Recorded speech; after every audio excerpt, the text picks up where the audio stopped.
If you have a chance to accomplish something that will make things better for the people coming after you, and you decide not to do it, then you are simply wasting your time here on earth. Roberto Clemente. This statement captures the essence of Clemente's dedication to not only the game of baseball, but also to the people he helped out throughout his life. A Hall of Fame legend, he wasn't just known for his incredible athleticism, but for his heart and generosity off the field. Let's take a closer look at the life of a man who not only changed the game, but also impacted the world beyond the diamond.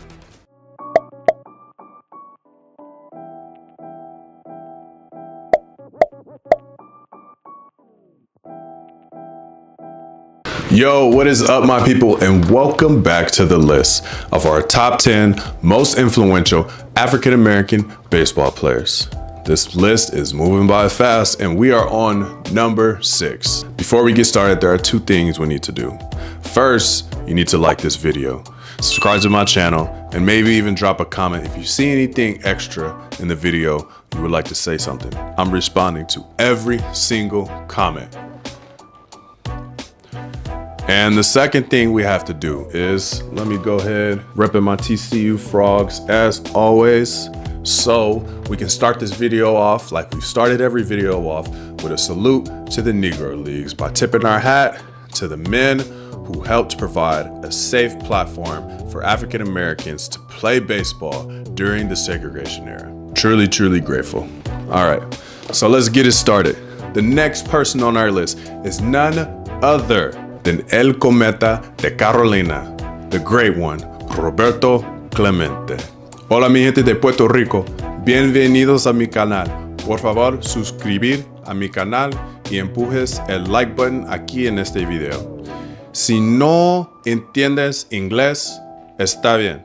Nada más tienes que empujar el botón de los subtítulos y ese va a traducir este de inglés a español. Bueno, dale, vamos. Some of you may be thinking to yourself, whoa, Roberto Clemente isn't black. Well, Roberto Clemente is black. I mean, come on now. Look at me and my guy. Yes, he's born in Puerto Rico, and he is also Puerto Rican. He is Afro-Latino, meaning that his ancestors descend from Africa. And he also descends from Latin or Latino communities, Puerto Rico and Africa. Afro-Latino. Get it? Got it? Good. And let's hear him speak on the racism and discrimination that he faced when he first moved to the United States. Like Joe Namath and Muhammad Ali, for example, who could easily be categorized with you, Roberto, in the greatness as an athlete, have no inhibitions at all about allowing the public to come into their private life. Maybe they do secretly, but certainly they don't disguise it. How do you feel about athletes like Namath and Ali, for example, whose exploits the whole world knows about? Namath, the nation make him an idol, and they make him a playboy and a lover boy, which this is something that had to grow in the person also. And I don't say one thing or the other because as long as they do their job, that's their business. But to me, I cannot be like that. I gotta rest. I have to rest as much as I can. And I think that to me it's a little different story because I think that I belong to the minority group. I am Puerto Rican, I'm black, and I'm between the walls.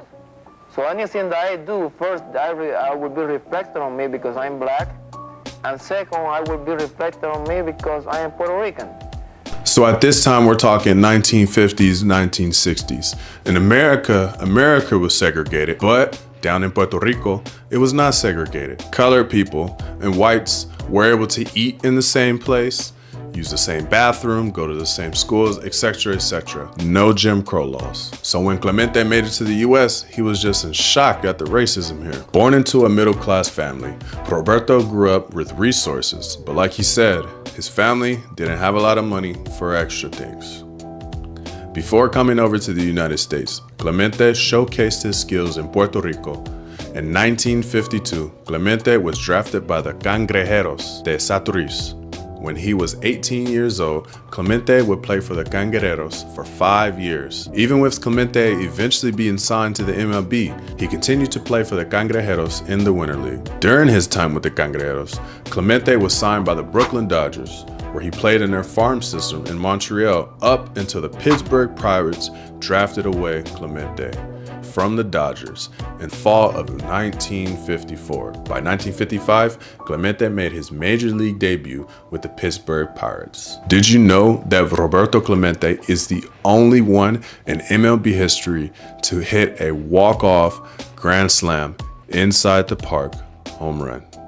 Crazy. And I honestly should look that up. I mean, I wonder what position was the outfield playing, what stadium where they're at, did the ball ricochet off the wall, was it the Polo Grounds, like what was it? Like, you're gonna give up a game-winning grand slam walk-off inside the park home run? Like, all right, come on, I need details. Now, normally we usually go into stats, but we're gonna rewind a little bit to Roberto Clemente's time in Puerto Rico. Now, Clemente made his major league debut in 1955, but in the winter of 1954, playing for the Cangrejeros, he had some really cool teammates. Clemente got to play alongside with Orlando Cepeda, Juan Marijao, and a guy that goes by the name of the Say Hey Kid, my favorite player of all time, Willie Mays. In the Puerto Rican Winter League, man, it was a place for rising stars, but also a way for MLB players to stay sharp during the offseason.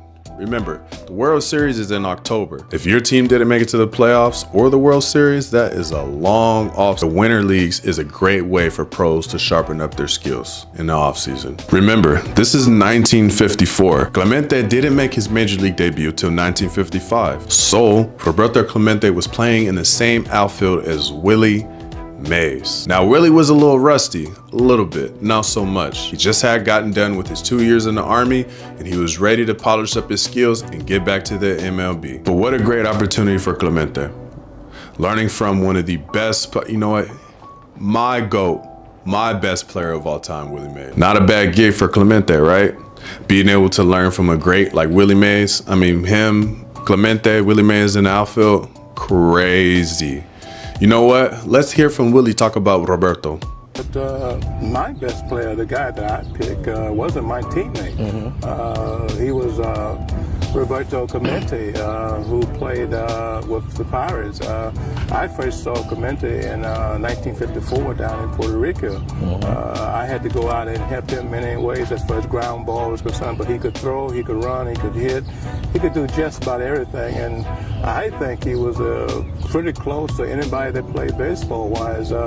He didn't hit a lot of home runs, but he will carry it downtown. You know, he hit 25, 26 right now. And today they call that a superstar, a 25 home run, you know. But in those days, he was just a mediocre home run hitter. He wasn't a home run hitter then. But the reason I didn't pick my teammate is that maybe I look at things different when it comes to players. And I think Clemente was probably one of my favorites. Now you guys see why his nickname is the Great One, right? Right field is a real valuable position. And Roberto Clemente, he's up there at least top 5, maybe even top 3. I would say my modern day comparison in right field has to be Fernando Tatis Jr. Now let's get into some stats and awards.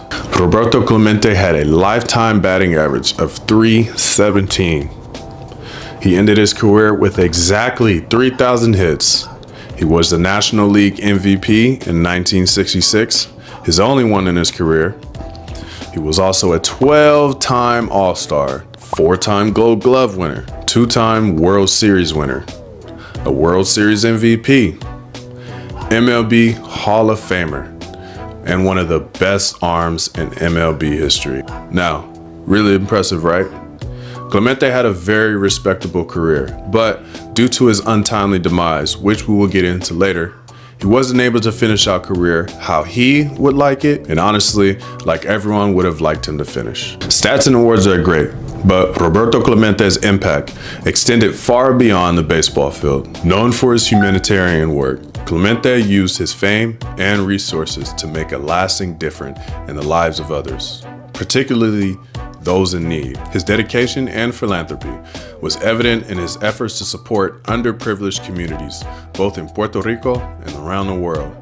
He regularly donated his time, money, and energy to causes that help provide food, medical care, and educational to marginalized groups.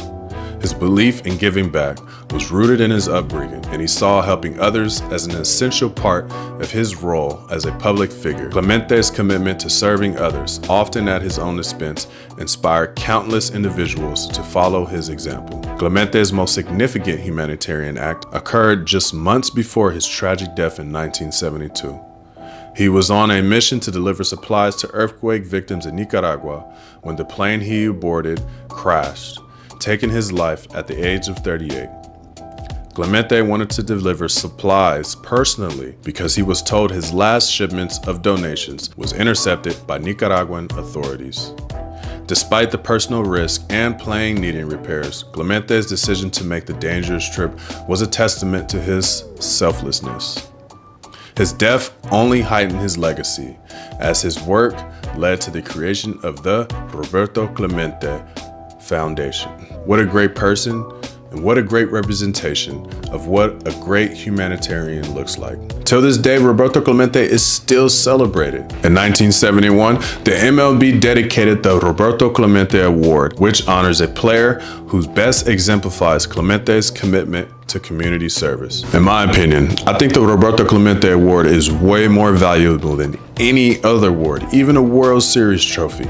I mean, you're an athlete getting paid millions and millions of dollars. Like, you have to help the people who helped you get there. Someone helps you get there. You didn't get there all on your own.